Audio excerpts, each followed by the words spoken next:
Today, I'm joined with my good friend, John Meyer. We met from East Lansing. He's here to talk about bodybuilding, the art of bodybuilding. John, tell us more about yourself. Well, thanks for having me on, Brian. I've been waiting to do this for a while. Obviously, my name's John. I've known Brian, like you said, we met him in East Lansing, shared a love for lifting and training.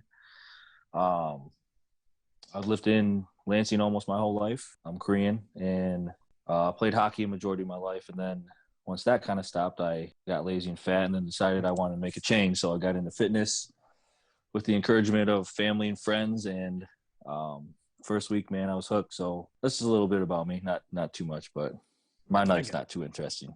Oh, come on now. I know that when I was doing my first show, a lot of people recommended me to you to kind of ask you for some advice on doing shows and how to prepare for them.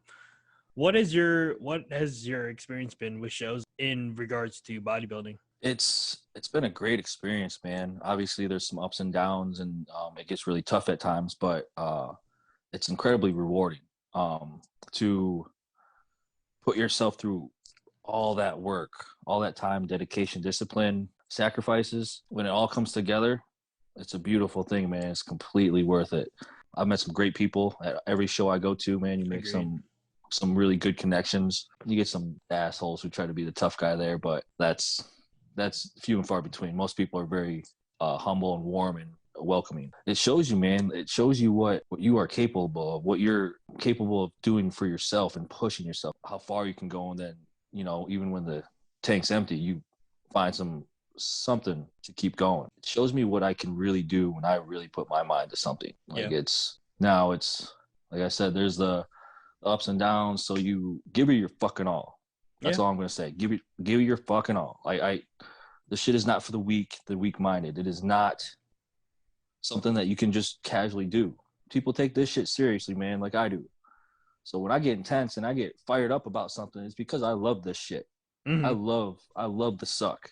Those last weeks where you're dead from when you wake up to the night till you go to bed. The last hunger like pains. 4 weeks or so, dude, it's the worst.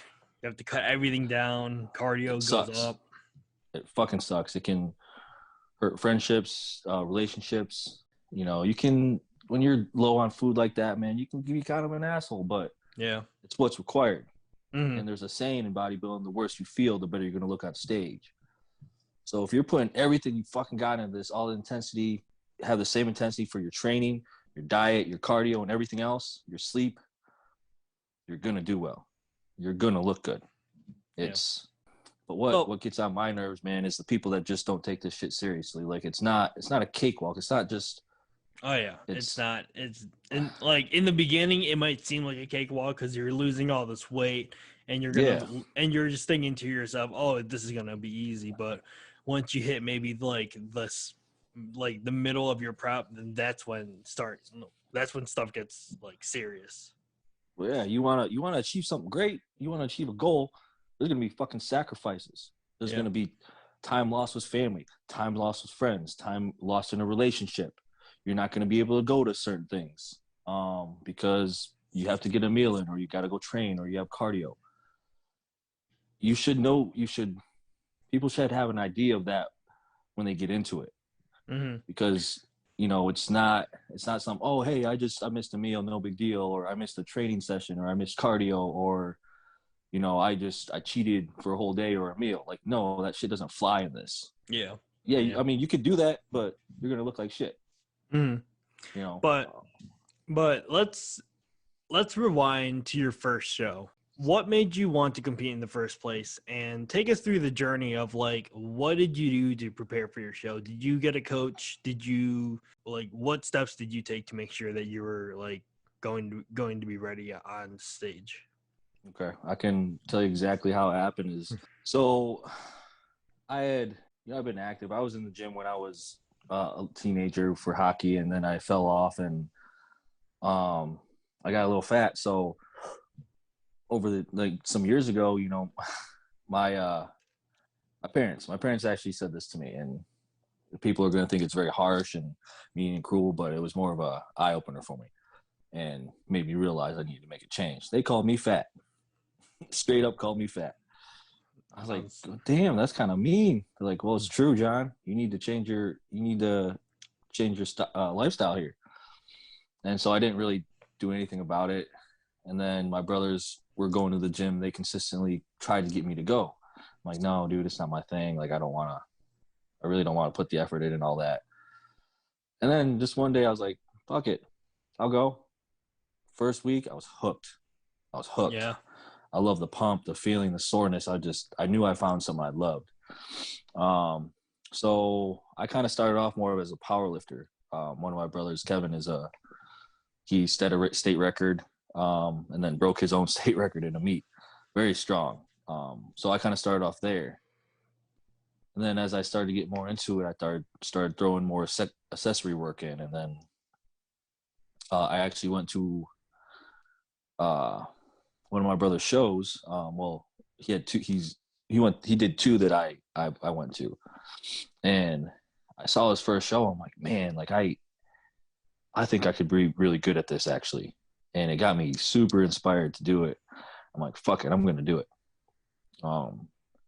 Went to another show of his. I actually got to meet Jay Cutler there. And, oh wow, dude, a legend. And that was when he still was a little bigger, and because he knows the Remy, who's the Michigan NPC vice president. He's a NPC national judge and an IFBB pro judge. He's very good friends with Jay Cutler, and so I think that's how they kind of worked that whole deal out for him to host the Centrals in Michigan.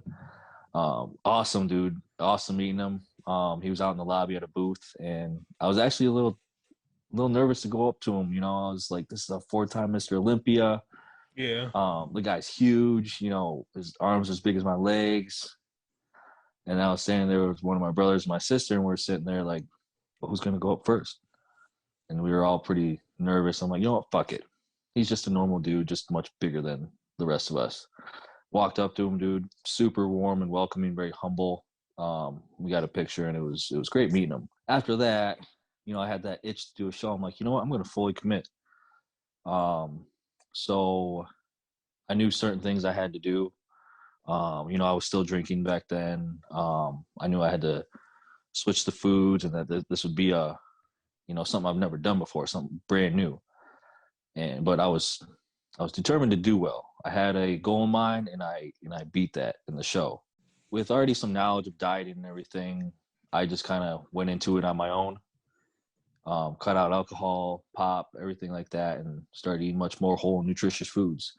And examples of these whole and nutritious foods. Well, it's not Oreos or anything that you and I both love, Brian, but sadly, you know, more, you know, white fish or salmon, chicken, lean ground turkey, lean ground beef, lean cuts of steak, lots of eggs, whole eggs, egg whites, you know, better carb sources, sweet potatoes, rice, oatmeal. Sweet potatoes. Oh man, you can put a little melted peanut butter on there. Then there's what? Yeah, a little cinnamon too. Sweet potatoes. Oh yeah. Oh, it sounds weird, but give it a go. That's a interesting combination. I know that for some people who want to lose weight, they always resort to the stereotypical like chicken and rice. And some people go on that diet for a little bit, but then they get really bored of it. Do you have any ways of like keeping it interesting, seasoning wise? Not so much season, man. I'm pretty basic with it. Salt, pepper. You know, I'll use sauce? Stuff like, not really. Oh man. Salt, pepper. I'll do things like McCormick's, or like Mrs. Dash, where there's just sodium. I love Mrs. Something like that. Hot sauce, of course. Frank's or sriracha. Mustard's a big one. I saw your Instagram story the other day, and it was just like chicken and beans and rice and lots of mustard, and I was like, that is disgusting. I hate mustard. I was like, oh my God. Yeah, I'm a big fan of it, man. It goes on fish, it goes on eggs, it goes on ground turkey, ground beef. It's just kind of gives you a little more flavor, but spices I don't do a whole lot, man. You don't have if you ask most competitors, they're not throwing in like certain sauces or anything like that, or because even stuff like GQ sugar free, like barbecue sauce, it still has a little carbs and a little sugar in it. Yeah. I try to stick to stuff that's got like nothing but sodium, but in reality, though, man, the taste doesn't fucking matter. It's not about the taste; it's about what the food does for you. As much Oh, as that can true. suck, you could eat boiled chicken, rice, and green beans, all prep. Oof. But if you want to look good and you want to do it right, you're gonna eat that shit. Yeah.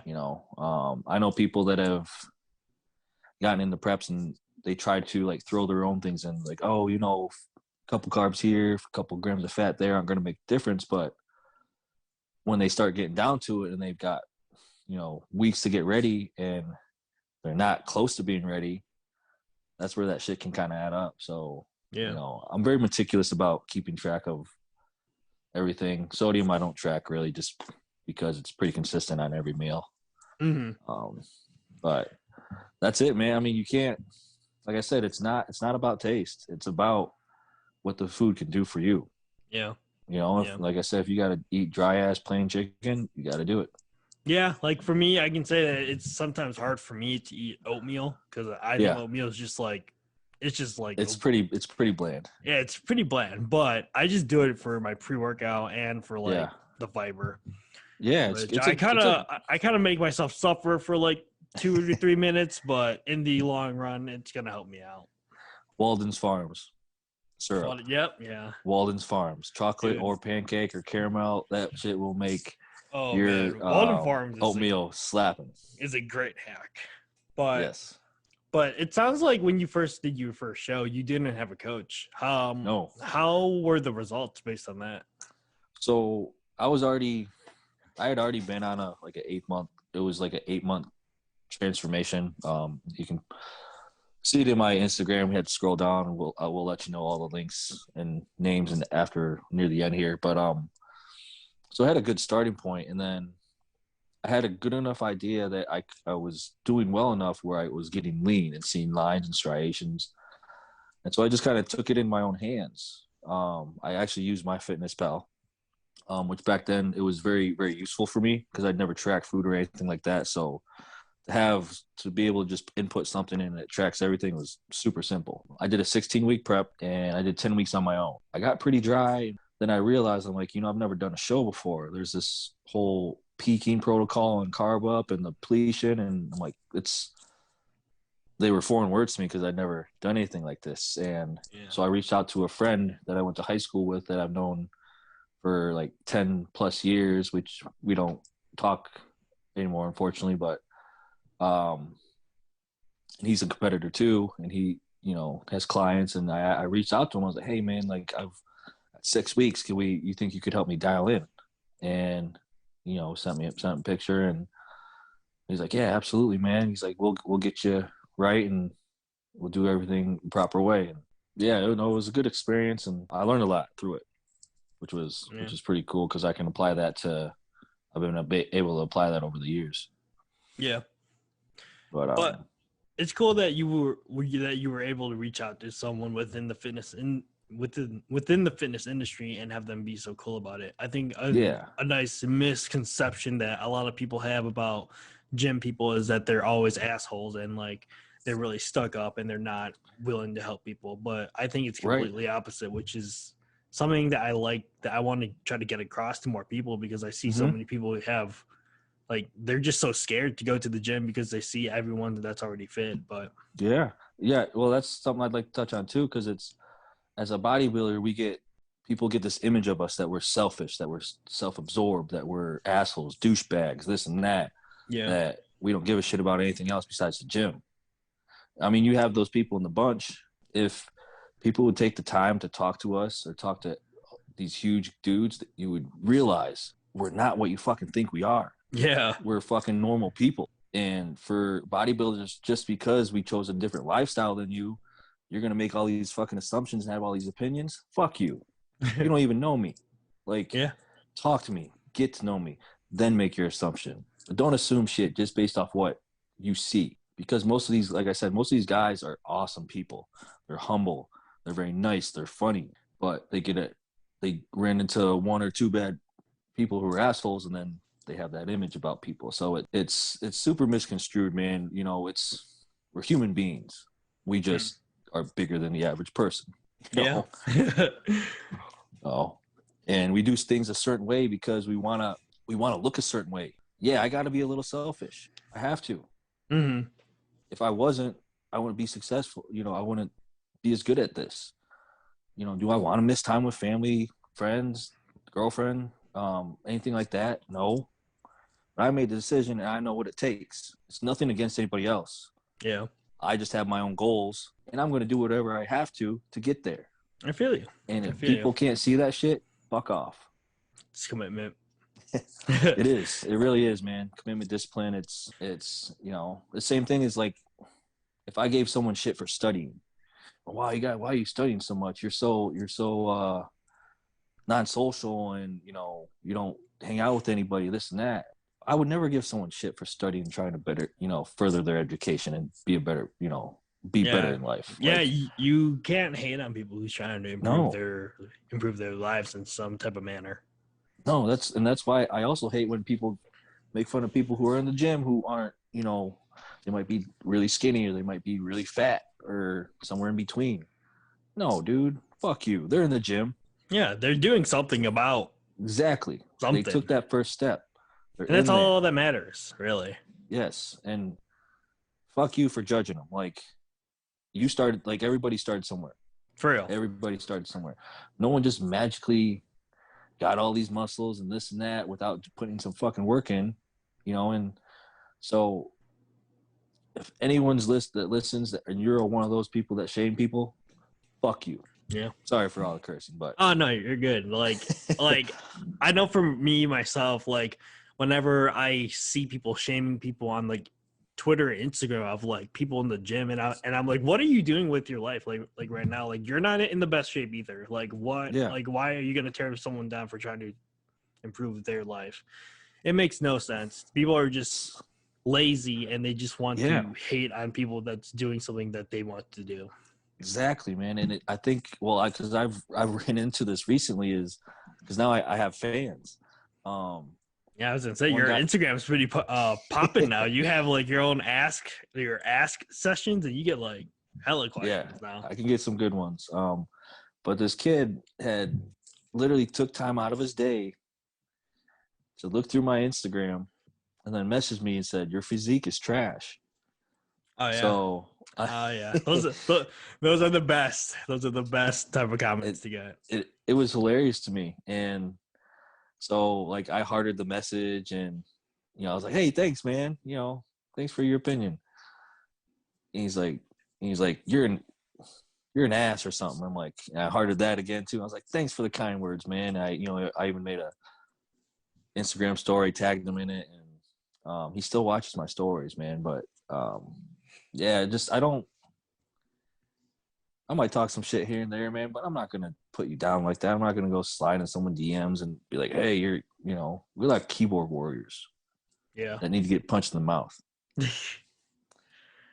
It's always good to, I feel like, to not engage with the trolls, because if you get engaged with the trolls, they're the one winning, but you're the one losing because you're the one that's getting angry at giving them. in, and you're going down to their level. So and you're going down to their level. So honestly, though, man, when I see that kind of stuff, I wish that the people that are making those kind of comments, I wish, that their mentality changes one day and that they can see the wrongdoing, because obviously they have some own issues about themselves or their bodies that they have to go out of their way to make fun of someone else that they don't even know. It's I mean, maybe one day someone that they're close to, someone's gonna shame them, and they're gonna see that, and then maybe it'll go full circle. It could, but they realize, oh, hey, this is what I've been doing to people. I don't like it when people do this to me. I'm gonna stop doing it to people. Yeah, that kind of thing. So yeah, I hope they can, man. But some people are just stuck in their way. I mean, I can't. You can't one person at a time. One person at a time. Yep. But another thing that I was kind of curious on it are what were your eating habits before you found fitness? Like, were you a picky eater? Hell no, dude. I love food. I Oh, love so food. you ate Um, anything and anything when you were oh younger? yeah, yeah, dude. And then just being so active, playing hockey 4 or 5 times a week, and just being outside and being very active, and not inside playing video games all day like some kids today. Yeah, I always had a fast metabolism, so I could literally eat whatever I wanted through my early teens. So you were like And a big fan of like veggies, fish, and all that. everything, dude. Oh man, Chicken, barbecue, steak, burgers, fries. I love food, man. So yeah, I feel you. it's I guess I just kind of ate normally, like any other kid would, prior Yeah, to that, and um, but I knew once I got into the shows, I had this, change, make that lifestyle change. yeah. I was gonna Um, say because like one thing about fitness that I've seen with myself is that I used to be the pickiest eater. yeah. I never ate sushi. I never ate a lot of Oh God. veggies. And And even then, as an Asian, come on, man. dude, yeah, I know. But then, like, as I started working out, and I see like a lot of like YouTubers and like a lot of like the big people in the bodybuilding industry, and seeing what they Hmm. ate, and then I kind of tried to like eat like them, and that's Yeah. when I was kind of more accepting on trying more foods, which is amazing because it's helped me a lot throughout my life now. Yeah, and I mean, you just get to I don't what's the how should I phrase this? It's just you get to experience other cultures, man, and It's great. there's so much good food out there. So much good food. People stick to like such basic stuff and won't step out of that comfort zone. I'm like, dude, you're missing out on a lot of good food. Do you know what lengua is? Lingua. Lengua. I've heard of it. I don't know. Ah, God. Okay, so it's cow tongue, Cow but tongue. cow tongue, yes. But if you go to like an authentic Mexican restaurant and you ask for it, and when they bring it out to you, it looks like a cubed tender beef and tastes like it. Ooh. Like you'd have no idea it was a cow tongue, unless you like went to the store and bought it whole like Hmm. that. But yeah, dude, I love Lebanese food, or like that Mediterranean food, Oh yes. everything, Yes. Chinese, Japanese, Korean, Italian's probably my favorite. Lots of Um, carbs. you know, Lots of carbs. oh man, I love it.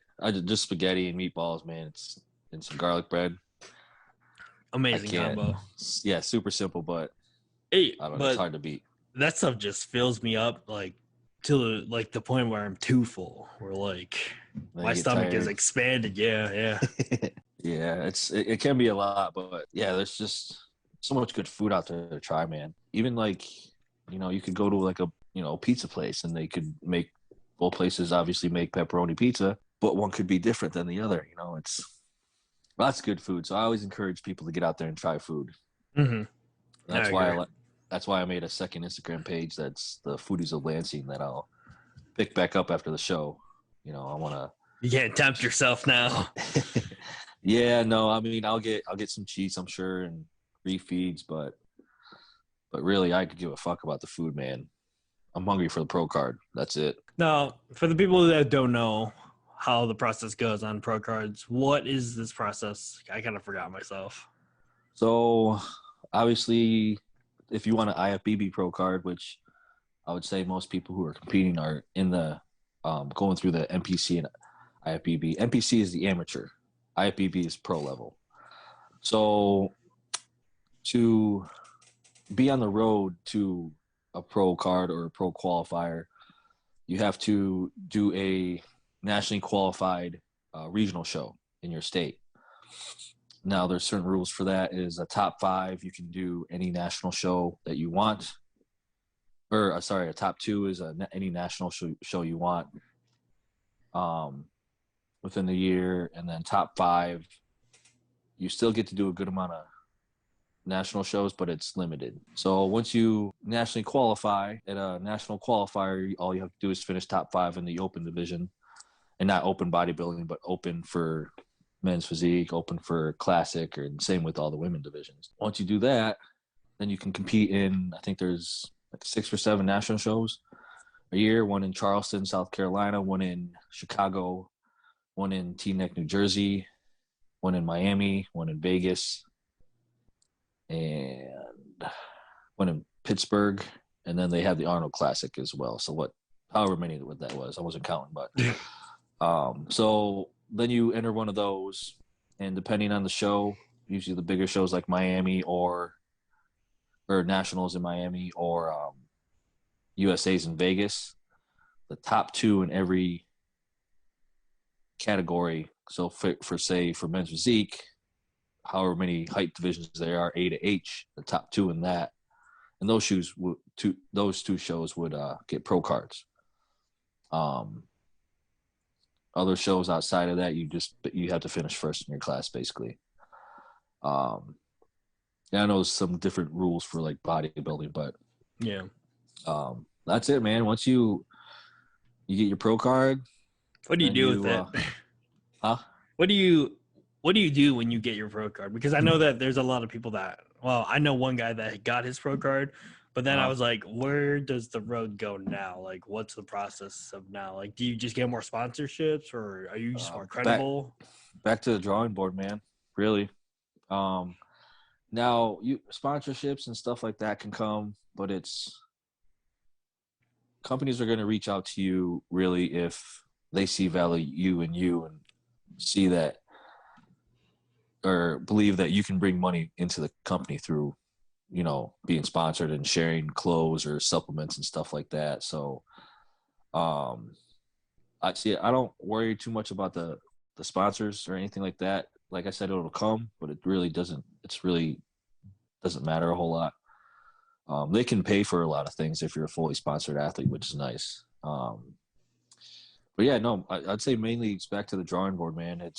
Yes, you achieved the status of being a pro now, but there's a lot of guys that have been doing this a lot longer than us. And, like I said, some guys can jump right into a pro show, do well. I've seen guys go get their pro card, do their first pro show, get Olympia qualified, and go compete at the Olympia. Some people just have it like that. A smooth road they have. Yeah. I wouldn't say smooth, but it's just a lot quicker than some. Yeah. Yeah, that's about it, man. It's like I said, back to the drawing board, and then you're getting ready for your first pro show. You only have one rookie season. You want to make your very first show a strong showing. And that's about it, man. And I mean, once you're a pro, everyone's goal is to get to the Olympia. That's the Super Bowl of bodybuilding. Oh, got you. It's a simple road, but there's a lot of work. Yeah. How has your mindset really changed on like how you view obstacles in life, or like how you set your goals now, ever since you started competing in bodybuilding? Because I know that for me, when I started bodybuilding, or fitness in general, like my views on like problems and goals changed hella, because now I was once really eager to get results really fast, but now I've accepted to be patient and all that. Yeah, it's definitely a patient man's game. It's not something that you can just jump into, gain all this muscle, and then just turn pro or anything like that. There's a lot of work to be put in. My mentality for this is give it your fucking all. I'm going to put everything on the fucking table I can. I'm going to come at you, everything, this whole fucking prep. I'm going to come at it with intensity. I'm not fucking around. I love this shit. I love everything about it. And I'm coming for what's mine. And anyone else is getting in the way, I'm going to run them over. That's why I like this, is because I'm a competitive guy, Brian. I feel you. Same. Some of these people go on stage, oh, I want to just beat my last look. Fuck that. There's a guy standing next to me on both sides of me that's trying to take what I want, and I'm not cool with that. He's coming for what I want, and I'm not going to let him have it. So I take it very seriously. I can get very intense about it. My mindset is like I said, is basically do whatever it takes. But with that mentality comes great sacrifice. And like I touched on earlier, you're going to lose. You're going to have to sacrifice some shit that you don't want to. If this is your goal, this is your dream, sacrifice has to happen. And it's only temporary too. Like, Yes, you make exactly. temporary sacrifices, but it's not True. permanent. I would say that's depends on the person you're asking. For a lot of people, including me, this is a year-round thing, man. There is no off season. I hate that term, off season. Well, like, you're not going to be in prep for like the whole year. Oh, I know, but like a lot of people think prep is the most important part. I think your progression season. That's why I say I don't like off season because I'm never off. Progression improvement season. Mm-hmm. That's the most important part. If you know you're going to do well in prep and you're going to kill your prep, handle your business. But it's what you do in your off season when you find out where you're lacking or where you need, improvements. You're going to make that in the off season. You're not going to do shit in prep. Mm-hmm. So it's like I said, there's really no off season. At least for me, I know a lot of people. There's no off season. It's either you're prepping or you're progressing. I got kind of got off track there. But what were we talking about right before that? Like the mindset. Yeah, like mindset.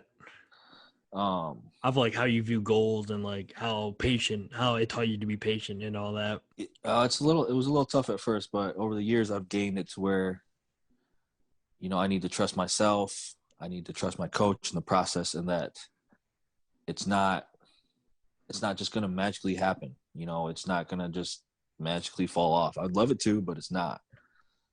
So when I'm trying to cut body fat, it can be a little bit of a mind fuck sometimes.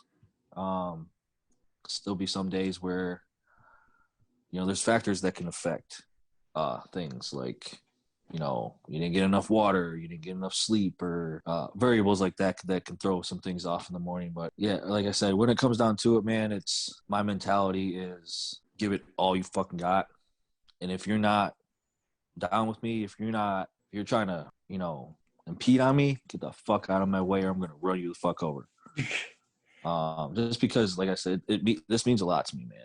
I take this very seriously. I think I do very well at it. And I love it, man. So I feel you on that.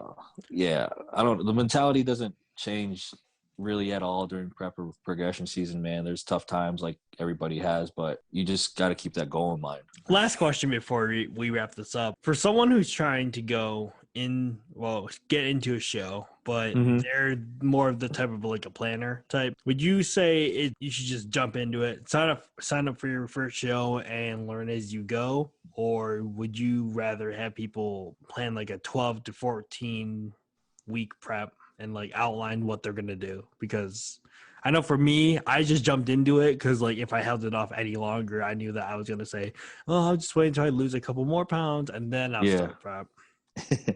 I've been there before. I just jumped right into it. I made sure that I paid the initiation fee and for the tanning. So I got my wallet like into the game. Oh yeah. And that was like costs money. It's a hefty sport. It's a hefty sport. Yeah. Especially if you look for like women, they buy the suits, the heels, the jewelry, that stuff adds the makeup, up. the hair, dude. Guys have it simple. It's sport shorts or, sport shorts, bodybuilding shorts. Yeah. That's about it, man. And a haircut. That's it. Yes. Have to have a good haircut. Well, sorry, what was the question again? Like, if would I tell someone to just jump into it or actually plan it out? Yeah, because like it's a big commitment. It's a strategic thing. You can't just willy-nilly be like, oh, I'm just gonna do a show and just go. No, like there's a process. Unless you're already stage ready, lean, which probably most people fucking aren't. People even get on stage and aren't stage ready. They still have fat to lose. Yeah. It's a strategic thing because there's the whole process of dieting down, giving yourself enough time to cut the fat off, and then the whole peak week with water depletion and then increasing carbs near the end of that week, or however someone's peak week goes. It's a very strategic thing, especially in that week. But like you said, you set up macros that you hit daily. You have a cardio regimen that you follow. You have a certain training plan that you follow, meal plan that you follow. So I think it's all very strategic, and it's timing, because what we try to do during peak week and before show days peak at the right time. So there's a lot that goes into it, a lot of timing, a lot of planning, a lot of management of your food, water, this and that, timing with a lot of stuff. Sleep's very, very important. So yes, I would say definitely do a however long prep, 12, 14, 16, 20 weeks. You know, have I would say the strategy is just definitely better. Because if you're just jumping in and then you're just winging it, you're wasting money, your time. You're probably just gonna look like shit on stage, and it's just So it's definitely a strategic way to go into this. That's just my opinion, though. Where can people find you online, social media, any of that? So Facebook is just Jonathan Meyer. Meyer's Maier. Instagram, it is the Korean Hulk, _Korean_Hulk_21. Snapchat, I believe it's Asian guy _JMAI. And I tried switching that. I found out that you actually can't once you set that in. That's about it. I mean, I don't do Twitter. You have a supplement code though, I know that. I do. I am a sponsored athlete with Evogen Nutrition. Check them out. The link is in my bio. Use code Evogen Elite, and it'll save some cash at the end. If you guys have any kind of questions on the products, just feel free to send me a DM. Yeah, and guys, don't be afraid to like DM him on Instagram, anything fitness related that you want advice on, because John is still the person that I still go to myself whenever I'm struggling with like losing weight or like getting motivation on like working out or any workout tips. But I love helping people. So if you guys need to reach out, anyone needs to reach out, talk, just to get some information, inspiration, anything like that, feel free to DM me, man. I love talking to people. I love this shit, and I love helping.